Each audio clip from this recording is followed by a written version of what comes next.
අයිබෝවන් මම SNC ජයසේකර දැනට මං ව්‍යාපාරය වශයෙන් සත්ත ගොවිපලක් කරගෙන යනවා. සැප් ආයතනයේ සම්බන්ධ වෙනකොට මම හිටියේ නැගිටින්න උත්සාහ කරනවා. නමුත් නැගිට ගන්න මට හයියක් නැතුව හිටපු කාලයක තමයි සැප් එක අපිට සම්බන්ධ වුණේ.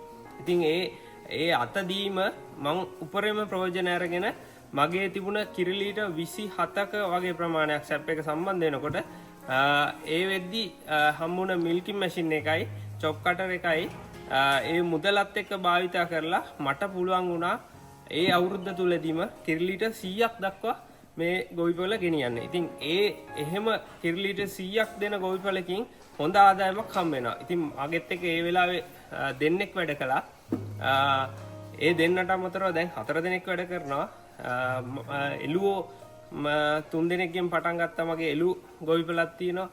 ඒකේ එළුවෝ 15ක් 20ක් විතර ඉන්නවා. කුකුලෝ මං හදන්න පටන් ගත්තා. කුකුලෝ බිත්තර සඳහා කුකුලෝ 350ක් ඉන්නවා. ඉතින් ඒ වගේ ව්‍යාපාර ඉදිරියට යන්න මට ලොකු හයියක් වුණා සැප් ආයතනේ. ඒ ලක්ෂ 2කමාරක් හම්බුණා. ඔය ටික මට හම්බුණා සැප් ආයතනේ. ඉතින් දැන් මම සැප් ආයතනේ සම්බන්ධ වෙන්න කලින් අතින් තමයි කිරි දොවමින් හිටියේ. ඒ කියන්නේ අතින් දොවනකොට සාමාන්‍යයෙන් එක සතෙක්ගේ කිරි දොවන්න පැය භාගයක් විතර යනවා මට. ඒ කියන්නේ මම කලින් දොවලා තිබුණ නැති නිසා පළපුරුද්දක් නැහැ. නමුත් අර අතින් දොවනකොට හරි අමාරුයි අත් දෙකත් ඉදි වෙනවා. සතාටත් අමාරුයි. සතාත් ගොඩක් වෙලා හිටගෙන ඉන්න ඕනේ පැය භාගයක් විතර. ඔය ඒ හේතු මත සතාගේ නිෂ්පාදනය අඩු වෙනවා කියලා මම හොඳින් දැනගෙන හිටියා. සැප් එකෙන් හම්බුනේ මේ මිල්කින් මැෂින් එකෙන් මට එක සතෙක්ගේ කිරි ගන්න සාමාන්‍ය සියලුම වැඩ කටයුතු විනාඩි 7-8කින් ඔය වැඩේ කරගන්න පුළුවන්. ඉතින් මට ඒ දවස්වල සතු 3 දෙනෙක්ගෙන් කිරි ගන්න ගියා පැයක් විතර. දැන් සතු 7 දෙනාගෙම පැයක් විතර යන්නේ. මට මහන්සියකුත් නැහැ. සතුන්ට මහන්සියකුත් නැහැ. හරි ලේසියෙන් වැඩේ කරගෙන සතුටින් කරගෙන යන්න පුළුවන් තත්ත්වයක් උදා කළා සැප් ආයතනේ නිසා. හරි.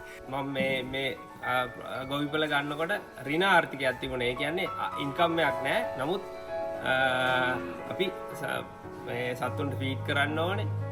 වැඩ කරන අයගේ සැලරිය දෙන්න ඕනේ. ඒක නිසා ඒක පිටින් හොයලා තමයි දැම්මේ. දැන්ට එහෙම නෙවෙයි. දැන් මේකේ තියෙන ආදායම හොඳට ලැබෙනවා. මේගොල්ලොන්ගේ ෆීඩ් එක මේගොල්ලොන්ගෙන්ම කරගන්න පුළුවන්. ඊට අමතරව මගේ තියෙන ලෝන් ටිකක් තියෙනවා. ඒ ටික නෝමලි ගෙවෙනවා දැනෙන්නේ නැතුව. දල වශයෙන් සත්තුන්ගේ මේ ගමෙන්ගේ විතර ලක්ෂ 2ක විතර ආදායමක් හම්බ වෙනවා. පශු වෛද්‍ය කාර්යාල වලින් ලොකු උදව්වක් ලැබුණා. මේ රිච් ලයිෆ් ආයතනයෙන් තාක්ෂණික සහයෝගය ලැබුණා. ඊට අමතරව ඔය හොයාගෙන යනකොට මට හම්බුණා පේරාදෙණිය සත්ව නිෂ්පාදන හා සෞඛ්‍ය දෙපාර්තමේන්තුවේ පවත්වනවා NVQ4 ලෙවල් එකේ කිරි ගොවිපළ සහායක කියලා පාඨමාලාව. ඉතින් ඔය කිරි ගොවිපළ සහායක පාඨමාලාවට සම්බන්ධ වෙලා මම මේ කිරි ගොවිතැන ගැන සියුම් කරුණු විශාල ප්‍රමාණයක් ඉගෙන ගත්තා. ඒ වගේම ඒවා ප්‍රායෝගිකව අත්දැක බැලුවා. සැප්පියෝටි ආරම්භ කිරීම පසු කිරි ගොවින්ගේ ජීවන තත්ත්වය ගැන සැලකුවාම බොහොමයක් ගොවි මාතුන් සාමාන්‍යයෙන් කිරි ලීටර දිනකට කිරි ලීටර 10 නැත්නම් 8-10 වගේ තමයි ලබා ගන්නේ. මේ ව්‍යාපෘතියෙන් ලබාගත් පහසුකම් එක්ක ගොවි මාතුන්ට අපි තාක්ෂණික උණු ලබා දීලා තිනවා. ඒ වගේ ණය පහසුකම් ලබා දීලා තිනවා. කිරි දෙවීම සඳහා යන්ත්‍ර උපකරණ ඒ වගේම තනකොළ කැබලි යන්ත්‍ර ලබා දීලා තියෙනවා. මේවා ගොවි මාතු භාවිතා කිරීම තුළින් අද වෙනකොට ගොවි මාතුන්ගේ කිරි නිෂ්පාදනය ලීටර් 10 ගත්ත කෙනා ලීටර් 15 20 දක්වා වැඩි කරගෙන තියෙනවා. ඒ වගේ ලීටර් 20ක් ගත්ත කෙනා ලීටර් 35 40 දක්වා වැඩි දියුණු කරගෙන තියෙනවා. ඒක තමයි මේ ව්‍යාපෘතියේ තියෙන ප්‍රගතිය දැනුනේ.